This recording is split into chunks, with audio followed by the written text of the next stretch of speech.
La vérité nous dépasse. Elle se tient là, nous invitant à une confrontation troublante, à un face-à-face déroutant avec les mystères de l'univers. Ressentez-vous ce moment étrange, cette sensation que tout ce que nous tenions pour acquis glisse lentement entre nos doigts, comme du sable fin? Ressentez-vous cette accélération du temps, cette urgence mystérieuse qui agite nos âmes et notre cœur qui cherche désespérément le sens caché derrière ce silence? Depuis l'éclipse de la pleine lune du 14 mars, les portes des mondes invisibles se sont ouvertes plus encore, amplifiant en même temps la densité de l'énergie matérielle.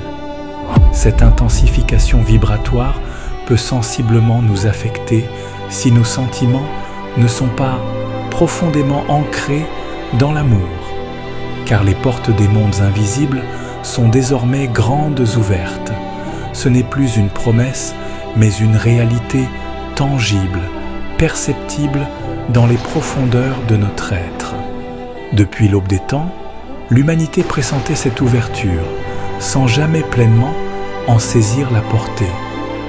Aujourd'hui, ces mondes subtils ne sont plus seulement une abstraction poétique, ils s'imposent à notre conscience avec une clarté et une intensité inédites. Cependant, pénétrer ces royaumes subtils ne garantit pas uniquement une ascension vers une lumière absolue. Nous nous trouvons devant une révélation essentielle. Atteindre les sommets spirituels n'efface pas les ombres. Bien au contraire, au cœur même des hauteurs les plus lumineuses, réside la dualité fondamentale de l'existence, symbolisée par deux portes distinctes et radicalement opposées.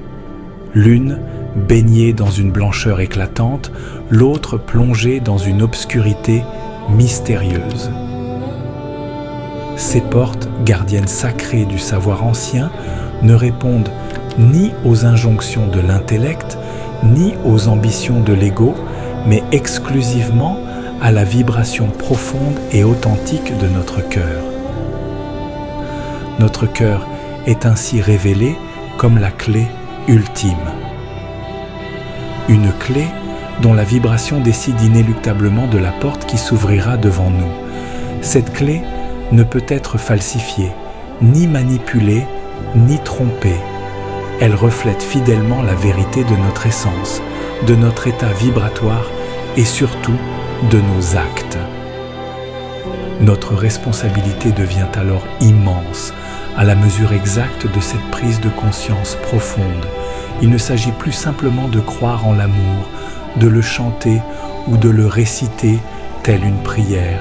Il s'agit d'incarner l'amour véritablement, de le vivre dans chaque intention, chaque parole, chaque acte, avec une constance et une discipline absolue. Cette discipline de l'amour est la condition sine qua non pour alléger notre cœur et le rendre suffisamment subtil afin qu'il puisse ouvrir la porte lumineuse vers la vérité authentique. À l'inverse, l'oubli de cette exigence alourdit irrémédiablement notre cœur, nous attirant vers la porte obscure, celle qui mène à la confrontation directe avec nos propres ténèbres intérieures. C'est là, dans cette obscurité apparente, que résident nos peurs les plus profondes, nos blessures les plus anciennes et notre résistance à l'évolution. La porte sombre n'est pas une punition, mais une initiation, un passage nécessaire pour ceux dont la conscience n'est pas encore prête à embrasser totalement la lumière pure. Cette vérité fondamentale, dérangeante pour certains, libératrice pour d'autres, nous invite à une introspection profonde et sans concession. Les mondes spirituels, en s'ouvrant, nous offrent non seulement l'accès à des dimensions supérieures de compréhension, mais ils révèlent également la réalité incontournable que chaque choix, chaque acte, chaque intention est imprégné d'une énergie précise dont nous sommes entièrement responsables. Ce moment que nous vivons, aussi étrange et déroutant soit-il, est une opportunité extraordinaire offerte à l'humanité pour un saut évolutif majeur. Jamais auparavant, le cœur n'a été aussi central, aussi décisif dans la définition de notre avenir commun.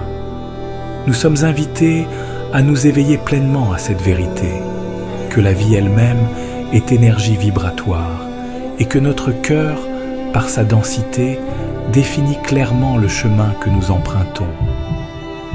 Ainsi, face à ces portes ouvertes, nous sommes invités à faire preuve d'une honnêteté totale envers nous-mêmes.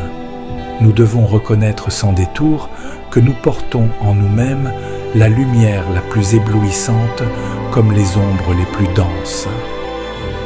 Et que c'est uniquement notre capacité à accueillir ces deux polarités, à les équilibrer par la force constante et puissante de l'amour qui détermine notre ascension ou notre chute spirituelle. La vérité nous dépasse car elle transcende les limites habituelles de notre mental, de notre intellect. Elle exige de nous que nous dépassions nos croyances habituelles, que nous nous libérions de l'illusion réconfortante de la séparation.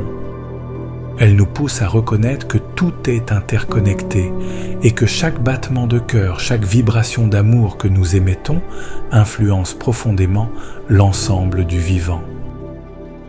C'est pourquoi la discipline d'amour n'est pas seulement une option spirituelle parmi tant d'autres, mais une nécessité vitale pour la survie de notre espèce.